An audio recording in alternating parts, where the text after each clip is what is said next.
Welcome to Uploading, the podcast where we take you behind the wheel with the world's best creators, marketers, and professionals who have cracked the code on how to profit through content. You'll learn the ins and outs of content strategy, creation, production, distribution, growth, platforms, tools, and more. If you haven't already, be sure to join Cast Magic, the all-in-one content workspace for professionals. We'll be sending out tips from our shows in our weekly newsletter, and we've also got a Slack community of over 1,000 creators, so make sure to drop in and say hello. And now, get ready for the show. What's going on, Uploading? So, as you all know, creating content takes time, and a lot of it. It takes time to create the content, to edit it, and to post it. And it also takes a bunch of time to grow. So, you can go viral with one TikTok video, but when you're trying to build a brand, just creating one TikTok won't create much value. So that is why today we're talking with someone whose favorite thing in life is optimizing time and creating content. His name is Max Hertan, and he has done a lot of things. He has founded one of Australia's biggest marketing agencies. He's launched RGL, an e-commerce brand that did over 200K sales in 1 month. He's grown a YouTube channel now to over 100,000 subscribers. He's participated in Ninja Warrior Australia edition, and he learned 24 skills like playing the violin and speaking Spanish in 24 months. The list goes on. So, Max, I'll let you take it away. Is that spot on? And out of all the things that you've done, which one are you the most proud of? Oh, that's a good question. Yeah, I mean, that's all accurate. Most proud of, building the marketing agency was it was an 11-year journey from I never really had a job coming out of university to starting an agency to building that to over 100 people and thousands of clients and stuff like that. That was a really rewarding journey that kind of got way bigger than I ever expected it to. And then the other thing I'll say is when I was doing monthly challenges on my YouTube channel, so like you're saying, I did 30 monthly challenges, and one of them that I was really proud to do was stand-up comedy, just because I always wanted to do it growing up. I was like the class clown. I always thought it'd be awesome. But I also was terribly scared to be in front of a crowd. And so I did 7 open mics and things like that. Some went well, some did terribly, but I just was happy. That was a bucket list thing. So those things come to mind. Man, talk about putting yourself in uncomfortable positions. I couldn't imagine getting back to do another one after having one go terribly. How did you cross that fear of getting back on stage? I guess one of the nice things with having the YouTube channel is I got to upload at the end of the month. And so, if I was learning to backflip, I ended up trying to do an attempt and wrecked my toe, and it was bleeding and it was all messed up, but I had to land it by the end of the month. So, I would just bandage it up and just keep going. And similar with the stand-up comedy where it was I think it was my second or third set, and it was just brutal. No one laughed the entire time. It was probably the biggest audience that I played to as well. But yeah, you just get back in it. I had mentors as well. I had 5 stand-up mentors, and I would film it and we'd go over the tape together. So that was always helpful to kind of come up with a new game plan and know that you're not going to hopefully experience the same thing. Well, the agency though seems like it was a wild ride and a very successful one along the way. So would love to learn more about the agency that you built before we get into some of the nitty-gritty around content. What was that journey like? I started it at 23. I just finished university, and I really didn't want to get a standard job just because I was kind of a high energy kid. I was a troublemaker going through school. And I just wasn't sure if the corporate world was going to be right for me. And I'd been doing some marketing for different businesses, helping them out. And then that led me to getting a client. And then that led me to focusing to build the marketing agency. And really, it was just a process of just trying to learn. I knew nothing. I'd never really worked a job before. The first few years were pretty slow. And we basically just kept doubling. And so, we do 100K, then 200K. And eventually we were this big company. We had, like I was saying, over 100 employees. We launched in the US, we launched in the UK. We're working with big enterprise clients, and it was just learning the next step along the way. So no step was harder than the last step. It was just learning the next thing along the journey.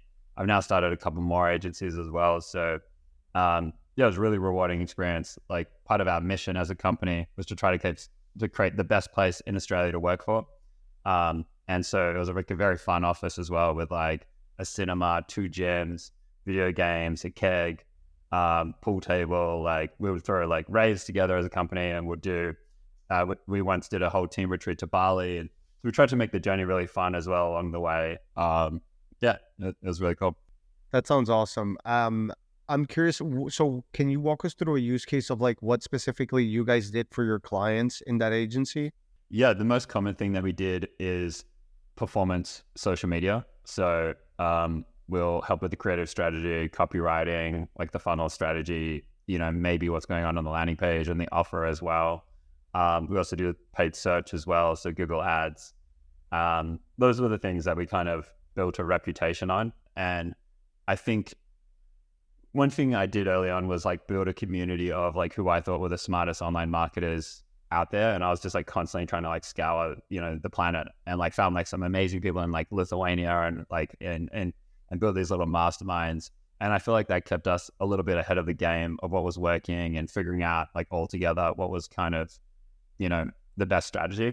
And so that was we were kind of like platform agnostic. We were basically like, if you're a client that wants to get more sales online through digital advertising, we'll figure out a way to do that through what we perceive to be the best channel. And so we would do, paid PR, we would do SEO, we would do, whatever it is, email, but it tended to be paid meta and search were the things that would get the best results for. And now you mentioned you have started other agencies. And so I know, seems like about 2 months ago, you started an agency with Zach Pogrub, and then you did another one with Sahil Bloom. So what is it like to create a content agency with the content creators themselves and the ones that people look up to for content? How has that been different than, the previous agency models? I think in some ways it's easier just because it's a simplified service. Like with Megaphone, we were get your results through digital marketing, but now we're like clear on like, we're more like a productized service. So we can kind of understand our margin profile a little bit better, and we can really try to focus on like clear expertise on like one thing. So if you want, thought leadership, ghostwriting on Twitter and LinkedIn, like Alto does that really well. And the whole team is dedicated to solving that problem. And, Sahil's lending all of his experience as well. And we've kind of building out a team of who we perceive are the best people. There's not that many people that have solved that problem, honestly, that well. And so we're trying to figure out who are like the 5 people that actually know what they're doing, that are currently working right now. How do we get access to that information, get them on our team, and then solve that for people that are working for it? And similar with vids as well, Zach growing really well with short form video. And so, for me, it's, the cool thing is, I can just reach out to anyone that's like solved short form video that's working right now, build a relationship, and it's just like a clear set of problems that you're solving for. So I really like it. And I'm also a massive believer in content as a strategy for businesses, personal brands. I think it's like, if you can solve it, it's this unbelievable asset. There's like, it's challenging to solve for a lot of people. But once you get traction and content market fit and like a system to actually build out content, then it's building like defensibility moat for you. It's like longevity. It has all of these benefits if you can kind of crack the formula. So, it's an exciting thing to be working on. So when you say solve it, what does that state look like? What do you get to when you've solved it? I mean, each person's a little bit different for what they're trying to achieve. Some people are trying to solve it for like lead gen, or some people are trying to solve it for a massive audience and things like that as well. But solving it to me means you found like some content pillars that are working, and you found content market fit, and you've kind of found the overlap of something that's valuable to you, something that you're interested in, and something that the audience wants as well. And then you found a system that can kind of produce that in a way where it's kind of like cost effective and strategic, if that makes sense. And it can take a little bit of a while. I think a lot of people see people that are hitting content market fit early, and they perceive that they can just jump in and get results straight away.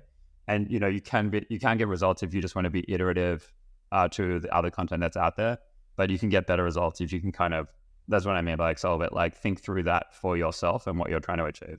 Max, one thing that you mentioned is content market fit, and I think it's such an important concept. Could you tell us a little bit about how you gauge content market fit and how you figure it out as a creator who maybe is looking for it, and then how you know you've got it when you do have it? Yeah, I think do you know Rahul Vora from Superhuman?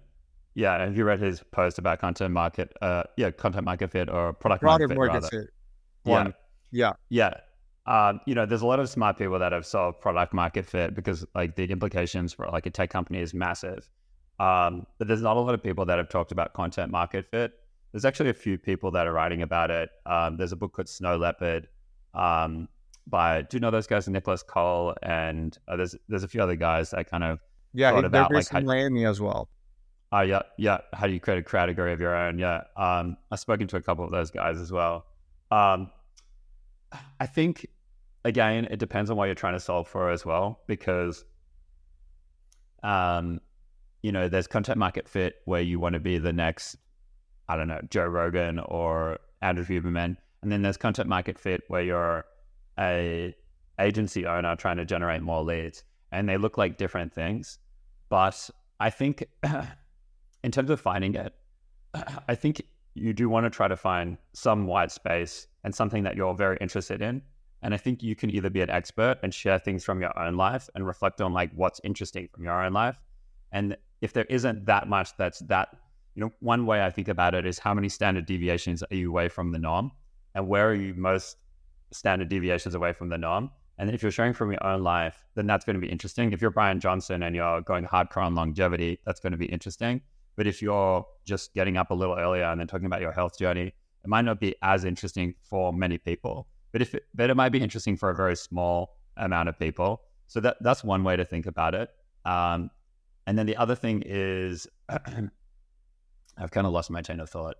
The other thing is like, if you want to be like a storyteller or a researcher or things like that, then you might go down a different kind of line to try to find something that you're interested in as well. So yeah, I think it's like analyzing what's working. There's a ton of tools out there, like Tweet Hunter or 1 of 10 or things like that, BuzzSumo, to kind of see what's working, figure out, are you an expert in certain areas that are kind of getting traction? Can you add your own spin on it?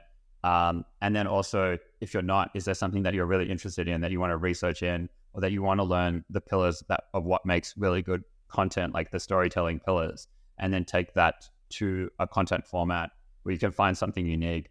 And then I guess content market fit looks like you're getting traction, you're getting, some level of virality, you're getting some level of, engaged interest, like above whatever your normal is, and you're seeing some level of traction, but it's a little bit hard to determine. I like that you mentioned that, it all depends on the goal and what you're trying to accomplish and the different formats that you mentioned, because sometimes I'll be able to tell on Twitter when somebody went cheap with a ghostwriter or something, if like randomly they just start sequentially telling their life story, but like storytelling or, the life story doesn't necessarily apply to everyone. That's not everyone's way of growth.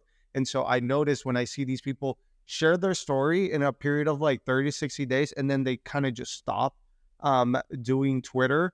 And I assume that is the difference between you guys at the agency of ghostwriting versus like a freelance ghostwriter that costs $1,000, $2,000. They're not going to take the time to prescribe what does content market fit look like for you. They're just going to apply this template of like, let's just share your story, answer these questions, and I'll make tweets for you. Totally agree. And I think that some of those formats used to work a little bit better until they become saturated. So, and then also sometimes those formats will work if you're interesting enough that, you just need to get your story out there, and maybe with a few interesting hooks to help you get it out there. But if you're entering a competitive field and you're not like so interesting, that alone should be able to like go viral, then you need to think more about what is the thing that's going to separate you. Is it the level of research? Is it the level of understanding the platform and get the storytelling right? Or is it finding something unique from your own life that you can pull forward that's like drawing that attention? And I think if you haven't solved for one of those things and you're just kind of like pressing it out there, then you can still get okay results. but there's just a limitation on what you're going to get. And the results can actually still be, if you're spending 50, 60K a year on content, for a lot of people, they can still get a massive ROI. It could build relationships where they hire their next CEO, they fundraise $1 million off the back of it, they close some really big clients. So it can still get good traction, but you're not going to get that next tier of traction that you might want as a content creator. Or it could be a wake-up call that you need just to become a more interesting person and then come back to try to make tweets. But Alex, I know you mentioned personal brand is like a huge reason why people continue to make content. And I firsthand have seen how it can, like a founder becoming an authority with their personal brand can really increase equity value in a company. And you running these content companies, you yourself have started to create more content.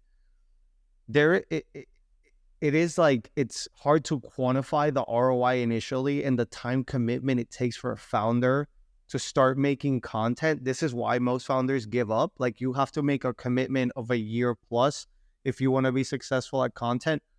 What is the advice you have as you like how do you divide your time to create content as a founder and operator? Is it really a full-time commitment? Like, where do you even start? I mean, I guess like you do your analysis. Like my friend ran Doris, who's actually just blown up on YouTube, gone to like 200,000 subscribers in the last 6 months.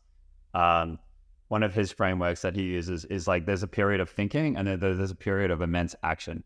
And so in your thinking period, you're reflecting on how important is this? What is the theoretical upside? And then what is the approach or strategy that's going to make sense where I'm surpassing like the minimum threshold, where I'm actually properly testing this channel.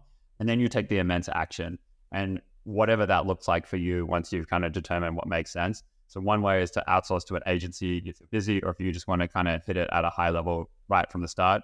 If you have the time to commit to it and you want to do an online course and like learn the skill sets and then start doing it yourself, then you can do that too.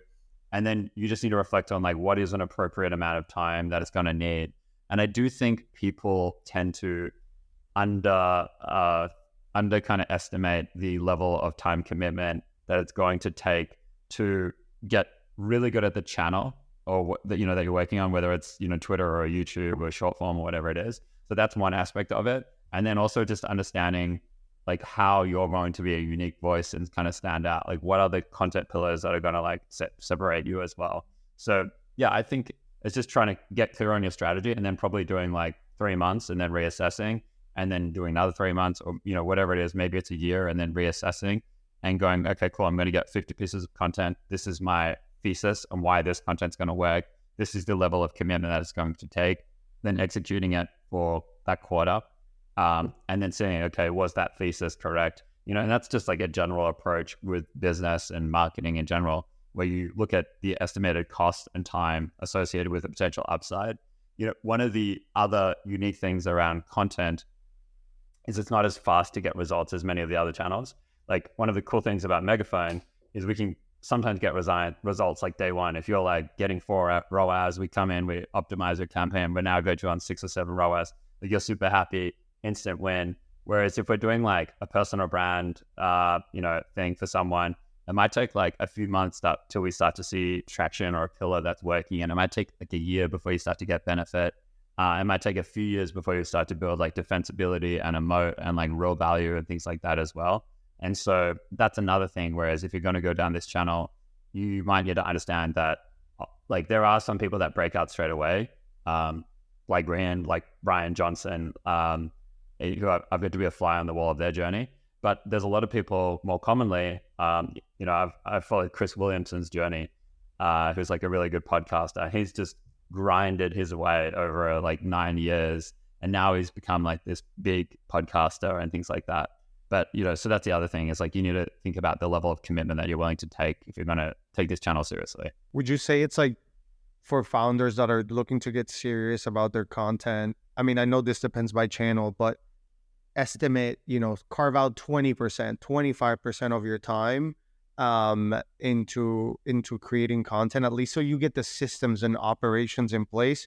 So there's compounding benefits after you've got the ops in place, but initially to get that system going. Yeah, I know like Sahil was doing 2 hours of writing like before the day, and that was kind of how he was approaching it. And I know like Nashon Puri from My First Million, he's like getting back into content and he's doing something similar. He has like a dedicated an hour and a half a day. And that's just like, your dedicated period of time where you're reflecting on it. So I'd probably think about it like that, which is like, whether it's a dedicated hour or 2 hours, depending on how serious that you see you want to take that platform. Yeah. And then Max, my other question about that was going to be like, I think you had a really good point about like setting up a thesis and figuring out kind of like what's the MVP of testing that. But like, do you, for you personally, like as you build your brands, right? How are you thinking about different channels? What's the mix? Where are you creating content? So like kind of throwing that into your court as you're thinking about building out your own content. How are you thinking about building that? What are the channels you're focused on? What are the types of content, and what system do you have in place yourself?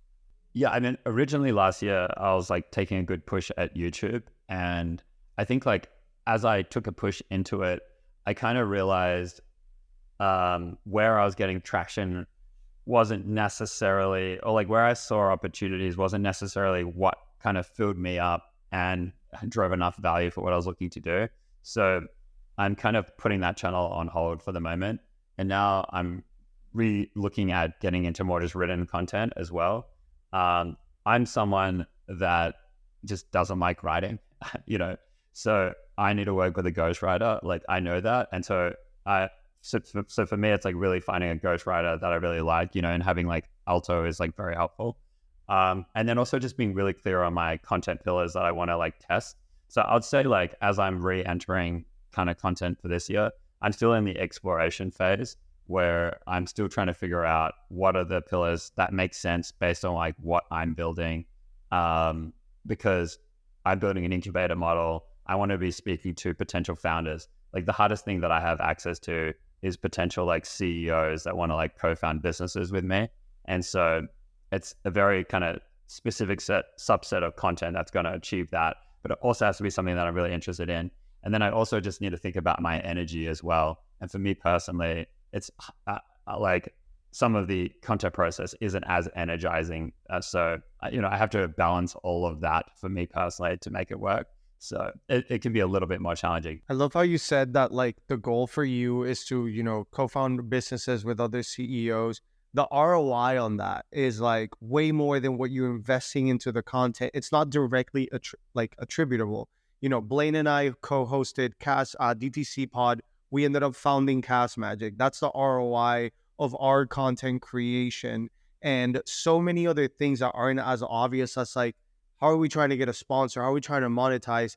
And so I'm curious, when you guys work with clients, I assume that is the best type of client. It's the one that understands that this might be a Trojan horse into other opportunities that might open up in the future, or are most people just trying to like directly create ROI attributable sponsorship money from the content? Yeah, I think we have like a lot of people that have like already built a sizable business and the audience is helping them attract talent, fundraise, do things like that. There's maybe like venture capitalists that are getting deal flow.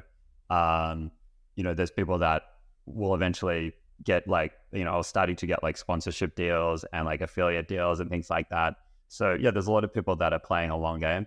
There are some people that are more short-term focused. They've got a brand, they're trying to sell more products in the short term as well. And, or they're an agency owner trying to get more leads and things like that as well. So there is a cross section. But yeah, I think the key thing is understanding that it's not as direct as like a Facebook ad or a Google ad.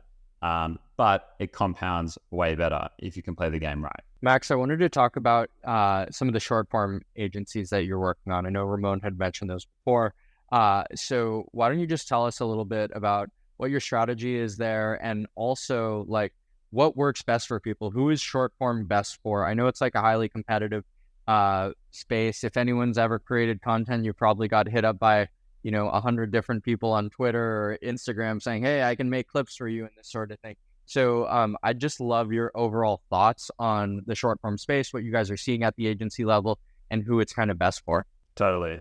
Yeah, it's funny that you mentioned that. I definitely think that that's a challenge as we build this business. We're trying to be more of like just the more premium, affordable premium option in that space. So, like having Zach and getting to pick his brain on strategy. And then we've got like, someone that's worked with all of these big creators and helped them like scale. And so really just trying to figure out who actually knows and is working, kind of what's working today. I think like from speaking to them, they speak, the scripting is like really, really important, and content market fit. So like the idea and the script are going to be like the most important things.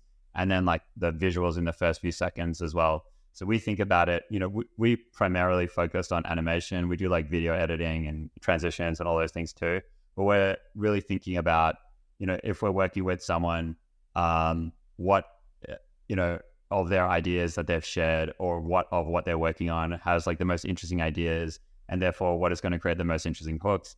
And then how do we make sure all of the visuals are past like kind of the threshold that we need to create where it looks very premium professional, and then we also try to create like unique branding on top of it as well. The other thing that we're seeing is almost everyone has kind of homogenized to like 5 different styles of like animations. There's like the Alex Hormozy, and then people just do like a 10% spin on the Alex Hormozy, subtitles. And so there's kind of like, just a few like very clear, obvious styles. So we'll be doing like a fresh brand book and like new graphics and animations and things like that, where you can pioneer your own style so that people are copying your style as opposed to you're copying someone else's style, but also just making sure it's like above the threshold of professionalism where it looks really kind of cool and, fresh and interesting. Yeah, I think that those are the main things. Like, of course, with everything, with every kind of medium, there's like, I guess there's kind of like a curve, and then there's the thing in the middle of the things that are most working for the most amount of people. And then there's kind of like the obscure things on either end. There's always like, in YouTube, there's Sam Sulek, no thumbnails, like basically no editing, millions of subscribers. And so you always need to reflect on what are the outliers that's working as well, and why are those working as well, and then what's kind of working in the big middle hump as well, and just try to like take all those learning lessons and understand that there's multiple ways to achieve, because there's many different people on the platform and they don't all want the same thing. Yeah, and I think one really interesting point here, and this is something that Ramon and I have seen, and as we've kind of gone through content, is what you mentioned. The scripting is like very important, because it's not like you can just pick a random clip and like put captions on it and hope it's gonna, go viral, right? Like there's so much content out there. The content market is so saturated that if you're going to stand out, like you need to be understanding, how is this piece of content giving value to someone who's watching it? Why are they going to stick around and watch it? Why are they going to share it? Why are they going to engage with it? And all of that. And like you were saying as well, is it's not just about the, looking like all the other content. If you look just like all the other content, it's probably, you're probably in for some trouble. Like your goal is to kind of outperform. And I think what you said about even looking to examples of YouTube where it wasn't the thumbnail, or it wasn't the thumbnail or the captions that was making the content piece grow. It was something else about the creator. So thinking about, as you're starting to, create your content, how can you offer your unique perspective? Going back to what you were saying about content market fit, right? Like, how do you tie in your content market fit to your content strategy and execution to keep things going? So that'll be really cool to see, especially as you guys scale it over multiple clients, how everything, how you're able to get content market fit for them across the board. Totally. Yeah. Max, I want to go into a 3-question lightning round as we get towards the end here. So number 1 is, who is the creator that you admire the most and why? I'll say 2. I know this is meant to be lighting. Two of my friends. Rian Doris. Do you guys know Rian? And he's all about like flow and productivity. In my opinion, he's going to be the next Andrew Huberman. He's going to be massive, many million subscribers. I've been a fly on the wall for his whole journey, watched him just go from 0 to massive. And now like we're talking through a little bit on that, like his next strategies. I just think he's going to be an absolute beast. And yeah, so I'm really excited to kind of see how he's approached his content strategy. And then I've really enjoyed watching Leon Hendricks on YouTube's journey as well. Again, got to be like a fly on the wall and kind of help him along his journey, and got him to see getting many millions of views on many videos as well. And how he just like mastered all the areas of storytelling so well, and idea selection. He built like a mastermind of people for like idea generation where he pays them if he uses their ideas. And he's like, he became friends with Mr. Beast and Ryan Trahan and Eric. And I just enjoyed watching how methodically he was approaching solving content. So not a lightning answer, but those are the people who come to mind. All good. So if you had 0 followers today and you were unknown on social media, what platform would you get started on? For me personally, I would probably use written form first, just because it's easiest to kind of test content market fit to then scale into other platforms. Yeah, I mean, that's probably what I'll do. The other one that comes to mind is short form. Just something where you can get volume out and test your ideas so that you can kind of figure out what's kind of making sense and then scale from there. Okay, last one. If you wanted to grow as a creator or be known for your work as a professional and your content budget is $5,000, how would you deploy those $5,000 to grow? Can't say one of your own agencies. I guess assuming that I'm putting in time. You could. If you really think, yeah, I'm just joking. No, there's too many variables that I can think of where I guess like the two things that are most important is like an epic strategist. So like whatever platform you're doing, someone that like gets the platform and like can help you with the ideation, and then an amazing writer. It's like at the end of the day, like unless you're either going to learn those two skills or you're going to like have to hire someone on those two skills. But those two skills for whatever platform, you need like the platform specialist and then the platform writer specialist. Awesome. Well, Max, for everyone that wants to know about your agencies, more info, feel free to shout them out. And then how can they keep up with you and your personal accounts as well? Vids Agency, vids.agency is the short form video agency. altostudios.com is the ghostwriting agency. If you want to follow me, I'm at Max Hertan on Twitter, or I think the same on Instagram as well. Well, thanks for coming on the show, Max. Thank you. Thanks, guys. Enjoyed it.